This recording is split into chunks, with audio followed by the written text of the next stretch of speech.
Joining us now is Kevin McCarthy, former Speaker of the House. He's chairman of the Alpha Institute.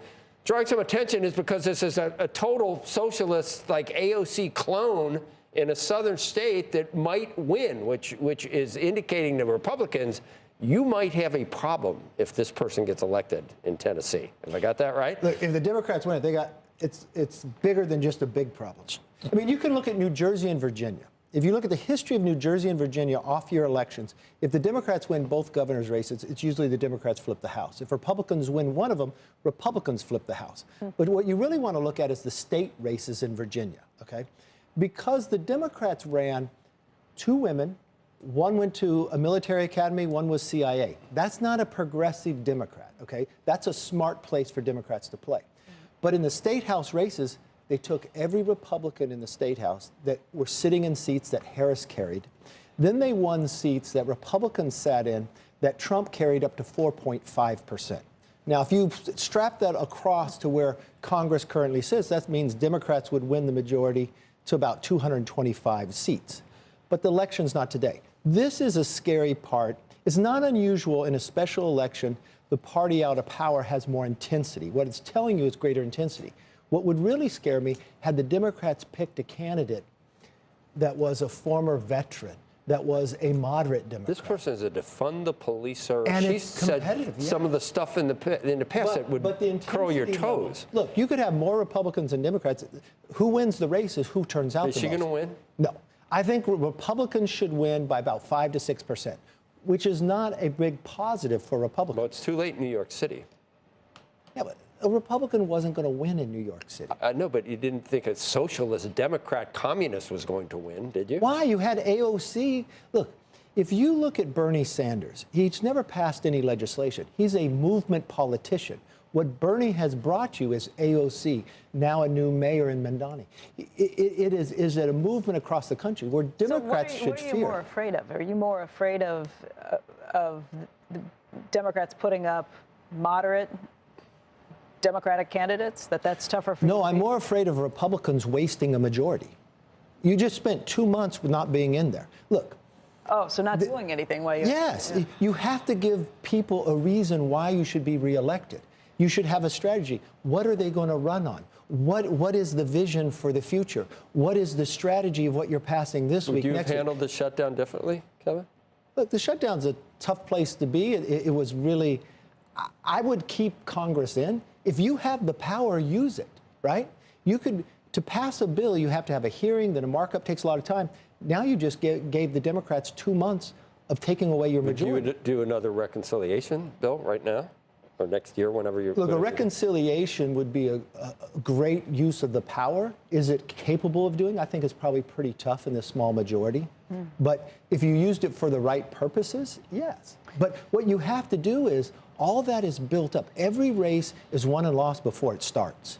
So what you have to look at now, this doesn't mean it's going to be the outcome. It's a wake-up call. You've got a lot of redistricting going on. Long term, I do not believe that's good for the country as a whole. Yeah. Look what's happened to California.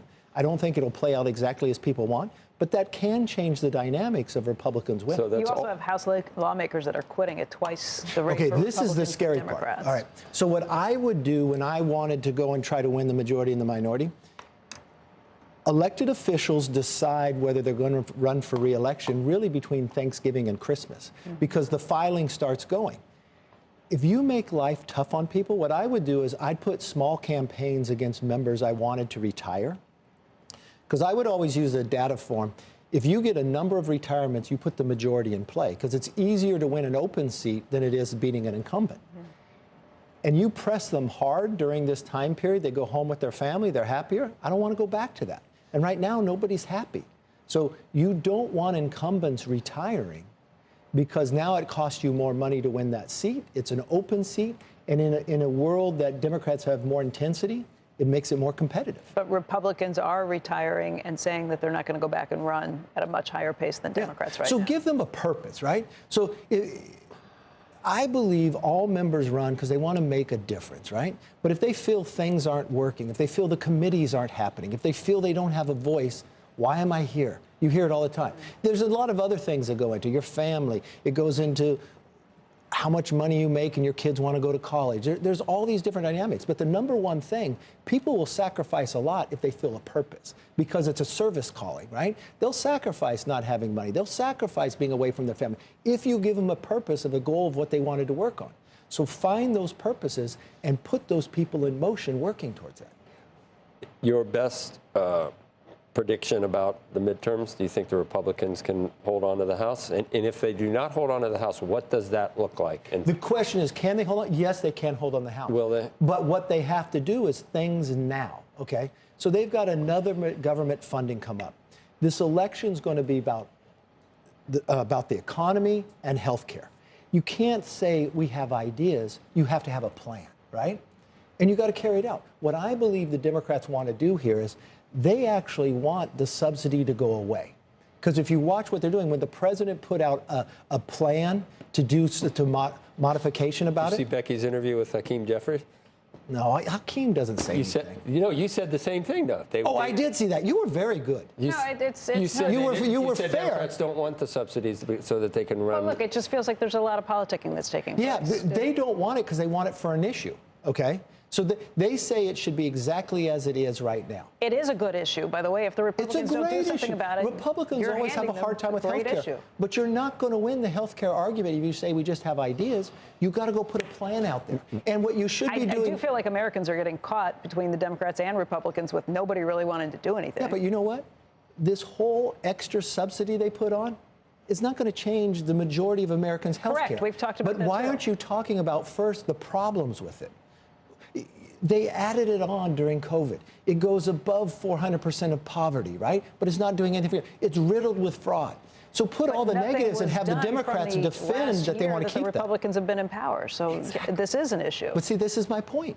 You should have a plan. You should have a strategy. There's a lot of members in there that are brilliant when it comes to healthcare, that are in the healthcare space. Give them the purpose of leading with it.